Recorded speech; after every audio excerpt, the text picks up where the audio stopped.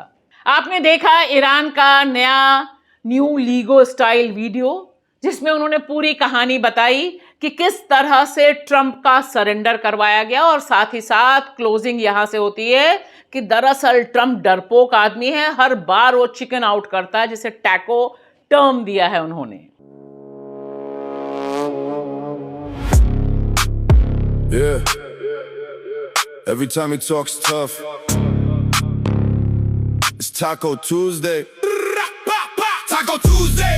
Taco Tuesday. Big threats on Monday, then he chickens out Tuesday. Power plant day, bridge day, all that tough talk. Now he's folding again. What a joke. यहां पर important बात यह है कि जिस तरह से बड़ी संख्या में लोग सड़कों पर उतरे और उतरकर उन्होंने बस एक स्वर में कहा कि वे ईरान को बचाने के लिए सब कुछ कर सकते हैं, संगीत बजा सकते हैं खंडहर में, संगीत बजा सकते हैं उस पावर प्लांट में, उसके पास खड़े होकर बैठकर जहां पर अमेरिका हमला करने जा रहा है।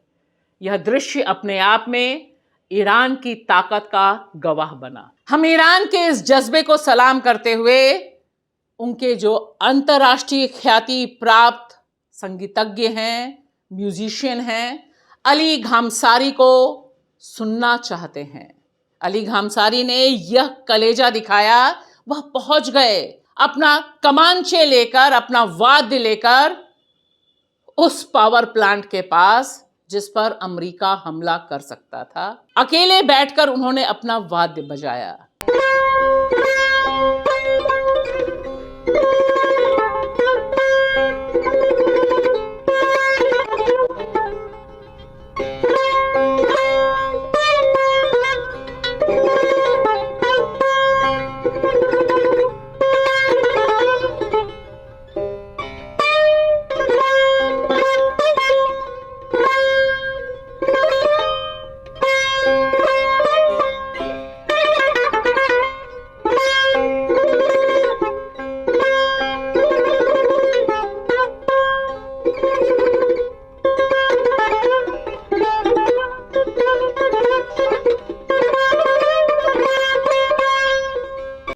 और ध्यान से देखिए उनका यह वीडियो भी, ताकि पता चले कि ईरान के संगीत में कितनी खूबसूरती और कितनी मजबूती है।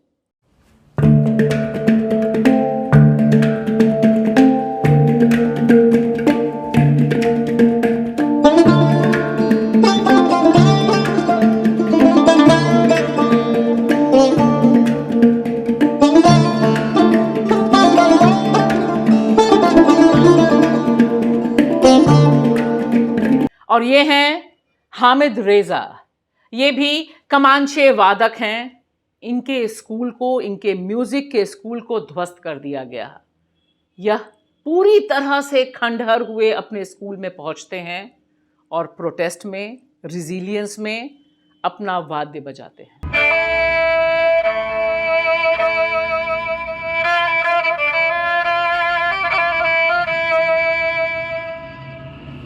ईरानी किस तरह से अपने वतन को बचाने के लिए सामने आया, इसमें ईरान के गायक और कंपोजर अली जंदवकीली का यह वीडियो भी बहुत वायरल है, जहां पर वो रेलवे लाइन के ऊपर खड़े होकर अपने मुल्क को बचाने के लिए गाना गा रहे हैं।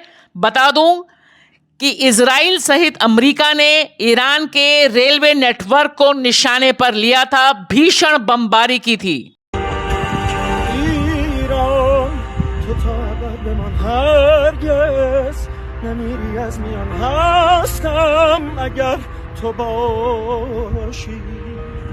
ये जनाब अल शरीफ यूनिवर्सिटी के मैथ्स के प्रोफेसर हैं। यूनिवर्सिटी ध्वस्त कर दी गई, लेकिन यह खंडहर में बैठकर अपनी ऑनलाइन